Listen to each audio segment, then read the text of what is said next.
مين لما كان بيقع معاه القلم ابو 5 الوان دوت كان لازم ينزلهم مع بعض كلهم لغايه ما يبوظوا؟ طب مين لما كان يبقى معاه القلم ابو سوسته دوت كان لازم يعمل الحركه دي؟ ده غير اللي ما بيعرفش يركز في الحصه الا لما يقعد يخلع في اللبيسه. ابراهيم ارحمني. ده غير العضعض اللي ما بيعرفش يقعد في الحصه غير وهو بيعضعض في اللبيسه.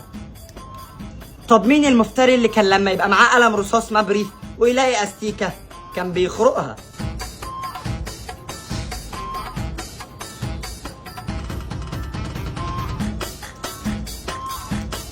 طب مين لما كان يجيب زبادو ما بيشربوش زي الناس، لا بيشربوا كده؟ طب مين اول ما بيفتح الازازه ما بيشربش، لا لازم يلحس الغطا الاول؟ ايه يا تفكرها قرطاس كيموكونو؟ ده غير اللي بعد ما الازازه تخلص مش بيرميها، لا لازم ينتف الجناب. طب مين النحس اللي لما بيجيب كنزايه ويجي يفتحها الكازوزه بتطلع في ايده والكنز لسه ما اتفتحتش؟ طب مين لما الكنزايه بتخلص مش بيرميها، لا بينتقم منها؟ ده غير اللي بيملاها رمله ويقعد يلعبوا اللعبه دي هو واصحابه اللي هي. طب مين لما بيخش الحمام يغسل ايده ومش بيشطفها زي الناس ويطلع، لا لازم يعمل كده؟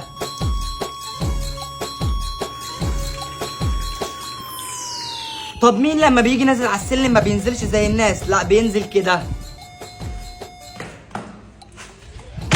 لا ولما يجي طالع بيطلع كده.